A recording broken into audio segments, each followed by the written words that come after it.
I wanted to tell you the story of Educate Girls today. Let me start with the story of a little girl. I met Shobha, this little girl, in 2008, and she was just 9 years old at that time, and bright-eyed and full of mischief. And I asked her, I said, Shobha, do you go to school? And she said, yes, with this big, big, big smile. But there was one little problem, and that is that her name wasn't in the school register. So I was trying to understand. I said, the child says she's going to school. How is this possible? So I found out that she rode with her brother on his bicycle to school.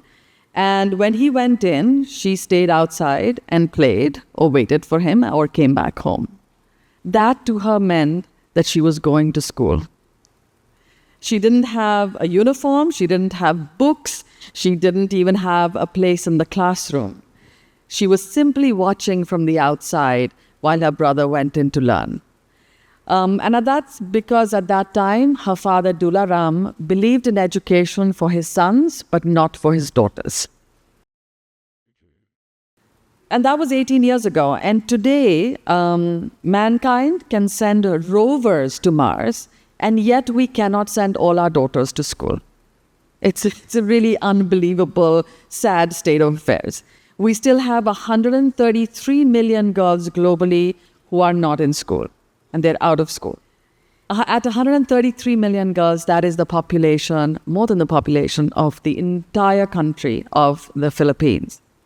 So imagine, even today, we have a nation of Shobhas who are missing from the classroom. So why are millions of girls not in education? There are two kinds of barriers that stand in their way. They're societal and systemic. Societal barriers keep girls at home to cook, clean, fetch water, tend to cattle, graze the goats, care for siblings, while poverty and marginalization mean that girls are last to be enrolled and first to be pulled out. Then there are barriers within the system. Right? And in many times schools are far away, especially in rural areas. The distance can be a huge inhibitor. For example, in India, for every 100 primary schools, we have only 26 secondary schools. And those who are ineligible for formal schooling, second chance programs like open schooling or remote learning are often missing, inaccessible, especially in rural areas. But that is not all. Underneath it all is the usual suspect, patriarchy. Patriarchy has remarkable stamina. It has survived for centuries without needing an upgrade. And it shows up in terms of an all-pervasive mindset that values a girl less than a boy. It's a mindset where a goat is an asset and a girl is a liability. So what happens when girls like Shobha do not get an education? What is the cost of doing nothing? The truth is that the cost is far too high. Because when a girl is denied an education, the cost is not hers alone. It unleashes a huge negative multiplier effect. When a girl drops out of school, she is more likely to marry early. When she marries early, she is more likely to have children early. When she has children early, she is more likely to die in childbirth. Her children are less likely to survive, be healthy, or immunized. She is more vulnerable to domestic violence, trafficking, or abuse. Without an education, she cannot get a job, apply for a formal loan, or learn new skills. She has limited opportunities and very limited choices. But you don't have to take my word for it.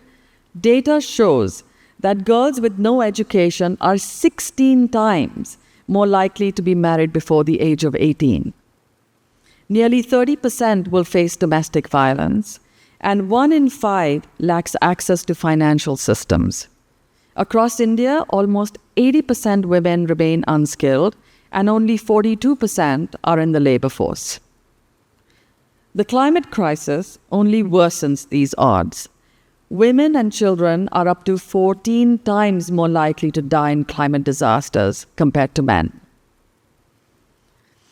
And we have seen this before. In the 1991 cyclone, when it hit Bangladesh, 90% of those who died were women. And in 2004 tsunami, 70% of the victims were women. Education could have been their life jacket. The cost of not acting is immeasurable. We pay with unfulfilled dreams, unrealized potential, and a world that remains unjust.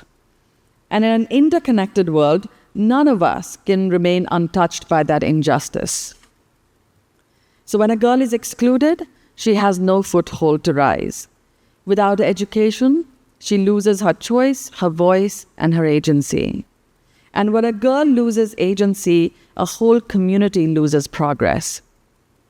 And that is why nearly 20 years ago, I founded Educate Girls and started work in Pali, Rajasthan.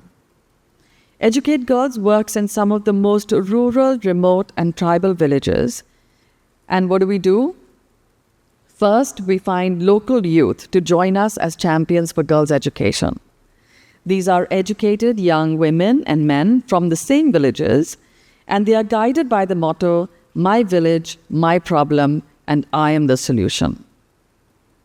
We call them Team Balika, our team for the girl child. Once we find them, we train, mentor, and stand beside them. Armed with smartphones and technology, together we go door to door, mapping every household in the village, identifying all girls who are out of school. And because of our data and technology, every village is geotagged and every single girl is accounted for.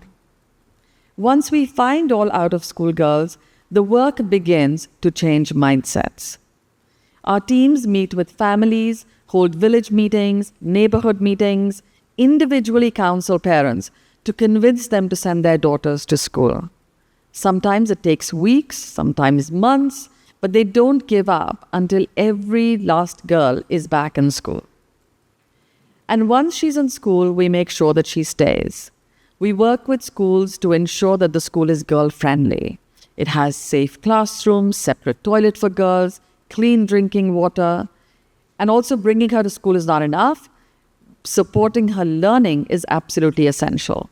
Since most of our girls are first-generation learners, there's no one at home to help them with homework or with reading.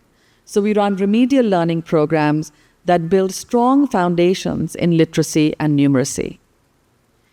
And when formal schooling isn't possible, we open another door. Our Second Chance program helps girls and young women complete their secondary education. They study in village-based learning camps, guided by a local, compassionate female facilitator. Here they prepare for their 10th grade exams through state-run open schools. They also learn digital, financial skills, receive career awareness, and are connected to social protection schemes. Through it all, they're not only completing their education, but they're also rebuilding their confidence. And we don't do this alone. We work hand in hand with the government and mobilize local communities to strengthen the existing education system, not build a new one. The question is, does this model work and does it make a difference? Rigorous independent evaluations have found that more than 90% of the girls were back in school and staying in school. And when it came to improvement of learning outcomes, the gains were equivalent to 1 to 2 years of additional schooling for the average child, which is an extraordinary leap for a child entering the school for the first time. So we know our model works, but given the size of the problem, the question facing us was, how do we reach the maximum number of girls in the minimum amount of time? And this is a tough question because India is not just a country, it's a subcontinent. We have nearly 700,000 villages, right? And so where should we work and which areas should we prioritize? It was this urgency that led us to use AI and advanced analytics to build an algorithm to predict the number of out-of-school girls per village. Through this innovation, we uncovered a very key insight, that just 5% of villages in India held up to 40% of the country's out-of-school girls. And this insight actually changed everything for us. It meant that we could prioritize and scale our evidence-based model only to those villages where the problem was the most acute. With AI and precision targeting, we can pinpoint villages with the most out-of-school girls and accelerate change. So with AI showing us where to focus and community volunteers taking the lead, we have grown from 50 villages in Rajasthan into a people-powered movement reaching over 30,000 villages. And together with the support of over 55,000 Team Balika volunteers, we have brought over 2 million out-of-school girls back into school and kept 90% of them in school and improved learning outcomes for 2.4 million children. Our Second Chance program has now grown from a small pilot of 300 girls to now supporting over 31,500 girls in just a few years. Today, it is the largest Second Chance program for girls in our country. And when it comes to quality of their learning, I am so happy to tell you that this year, 2 of our girls were ranked amongst the highest scorers in the states of Rajasthan and Madhya Pradesh.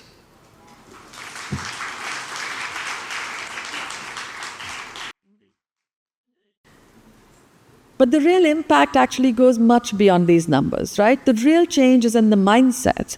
It's in how girls see themselves and what they believe is possible for them. And so when we talk about changing mindsets, let me take you back to Shobha's story, right? We had enrolled her back in school in 2008. And then years later, in 2023, I went back to see Shobha. She is now a community nurse. She travels village to village. She goes house to house, caring for mothers and newborns.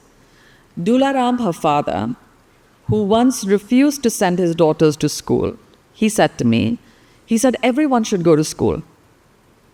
So I teased him. I said, but why? What's the point? And he said something to me. He said, because the world today is built for the educated. If you're not educated, you will be exploited like animals. And in that moment, I saw it, right? The real change that we dream of, not just a girl educated, but a father transformed. So where do we go from here? We are dreaming bigger than ever, or we want to make a seismic dent in girls' education. Our bold vision is 10 by 10, which is 10 million learners over the next 10 years. Because when one girl is educated, something really extraordinary happens. She unlocks a positive multiplier. When a girl is in school, and every year she stays in school, she marries later. She has children later. She is less likely to die in childbirth. She's more likely to have fewer and healthier children. She has lower risk of facing abuse and being trafficked. For every extra year of schooling she receives, her world expands with more choices and more opportunities. And what about climate disasters? Deaths from disasters could fall by as much as 60% if majority of young women finish their lower secondary school. Studies have found that when more girls complete secondary education, entire communities are becoming more resilient in the face of natural disasters. Isn't it extraordinary? So why don't we see girls' education for what it truly is? It's the closest thing we have to a silver bullet to solve some of the world's most difficult problems. The World Bank says that girls' education can positively impact 9 out of the 17 Sustainable Development Goals. 9 out of 17, from poverty, health to climate change. I've given you many reasons on why girls' education is a catalyst for progress in health, economics, and in climate action. But above all, there's really only one reason to do it, and that's because it's her right. So yes, we're dreaming of every girl receiving her right to a quality education. We're dreaming of unlocking millions of stories like Shobha's. But I'm going to tell you another story. This time it's a Vijaya. I met her in Pali years ago. She was a girl who had lost both her parents when she was very young, and without support, she might have been pulled out of school. married off before she could even choose her future. But we enrolled her, and education changed her life. When I met her years later, she was glowing with pride. She told me how she had not only completed her education, but recently handled all the paperwork for her aunt's apartment sale. Reading every document, negotiating the terms, cutting out the need for a broker, and saving her aunt 20,000 rupees. Vijaya now lives independently. She works, earns, rides a motorcycle, and is saving up to buy her own place. Her education has given her choices, movement, independence, freedoms that she might not have known otherwise. In almost 20 years of working for girls' education, I have never met a girl who said to me, "You know what? I want to stay at home. I want to graze the cattle.